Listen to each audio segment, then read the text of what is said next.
Good afternoon, friends. Today we are going to discuss about individual skull bone called as sphenoid bone. So here we have two skulls.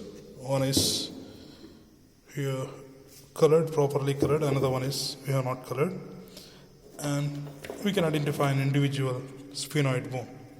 So let me explain first how the sphenoid bone is extending. So this sphenoid bone, it is an unpaired bone. In this colored one, you can identify clearly. It is extending from right side to the left side.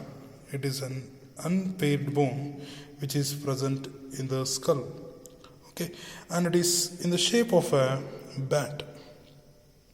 So outstretched wings. The greater wings, they resemble like wings of a bat. And these two pterygoid process below, they appears like the feet of a bat. Okay, so that's why it resembles like a bat. Then coming to the shape and then coming to the situation of it. So it is situated at the base of the skull. You can identify, I'm just turning down. You can see clearly the base of the skull. You can identify this sphenoid bone here. Even in the cranial cavity base, you can identify this sphenoid bone. Then coming to the relation of it, with which bones it is related. Now you can see clearly. This sphenoid bone, anteriorly it is related to anterolaterally with the frontal bone. Anteromedially it is related with the cribriform plate of ethmoid bone. Cribriform plate of ethmoid bone. And then posteriorly it is related with the basilar part of occipital bone posteriorly, posteromedially. Posterolaterally it is related with the temporal bone. Okay, a petrous part of temporal bone here, and lateral, most lateral we can identify, it is also related to squamous part of temporal bone. This is squamous part of temporal bone with which it related. Okay, so that is about the relation of the sphenoid bone. Then coming to the parts of the sphenoid bone. Parts of the sphenoid bone, one is central body. This part is called as the body of sphenoid bone. Then a pair of greater wings are present. These two are the greater wings. In an individual skull bone, you can identify these are the greater wings. I am showing you with my thumb. These are the greater wings. And the two lesser wings are present here. These are the two lesser wings. In the uncolored one, you can see somewhat clearly. These are the two lesser wings. And here, these are the greater wings. Okay, these are the greater wings and these are the lesser wings. And then we can identify pterygoid process. So in individual bone, you can identify clearly the pterygoid process of the sphenoid bone. So these are the two pterygoid process. So I am showing you from anterior aspect. You can identify below that, you can identify the pterygoid process of sphenoid bone. And coming to the body of sphenoid bone. Body it is a cuboidal in shape. It is cuboidal in shape, and a pair of sphenoidal air sinus is present. You can see the sphenoidal air sinus. Okay, these are the spaces of sphenoidal air sinus.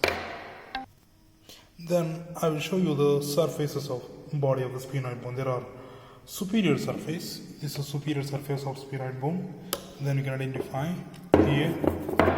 You can see the inferior surface of it, inferior surface of body of sphenoid bone, and you just identify from anterior aspect.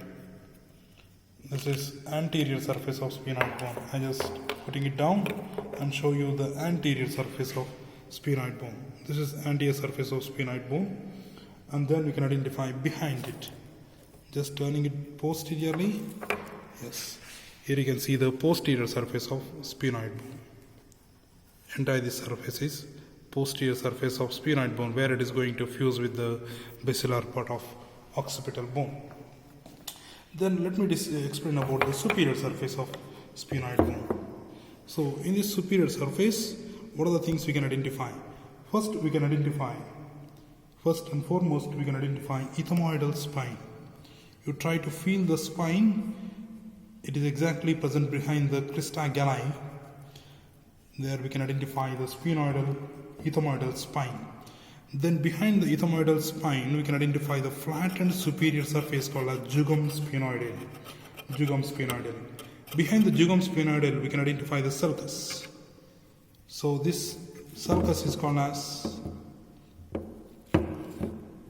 here you can see the sulcus. This sulcus is called as sulcus chiasmaticus. Sulcus chiasmaticus. Behind this sulcus, you can identify the tubercle. This tubercle is called as tuberculum sellae. Tuberculum sellae. Behind that, you can identify the depression called as hypophyseal fossa. Hypophyseal fossa, or it is a fossa for pituitary gland. And occasionally, you may identify a canal over here called as craniopharyngeal canal. Craniopharyngeal canal at the floor of the fossa. Behind this, you can identify this is the dorsum sellae. So in this colored one, you can identify somewhat clearly jugum sphenoidal, the flattened superior surface. First is ethmoidal spine, jugum sphenoidal, sulcus chiasmaticus, tuberculum sellae, hypophyseal fossa, and the dorsum sellae. These are the features we can identify at the superior surface of sphenoid bone. Now, what are the other features we can identify? As I said earlier, these lesser wings of sphenoid bone which are projecting posteromedially. These are the lesser wings of sphenoid bone, and these lesser wings are forming anterior clinoidal process. And from the superior surface of the body, we can identify another process called as middle clinoidal process. So these lesser wings are forming anterior clinoidal process from the body. Yes, here you can see that. I'm just showing you the middle clinoidal process. Bear with me just a second. Here you can see the bony process. Yep. So this is the bony process which we can identify here. It is a middle clinoidal process. So the anterior clinoidal process and the middle clinoidal process are connected by a ligament called as keratoclinoid ligament. And here the ligament got ossified. It is very rare condition. So keratoclinoid ligament connecting anterior and the middle clinoidal process and forms a foramen. Through this foramen, internal carotid artery is passing. I am just showing you in the form of a thread the internal carotid artery. And posteriorly from the dorsum sellae, there is a bony process which is projecting upwards called as posterior clinoidal process. Here you can see clearly the posterior clinoidal process.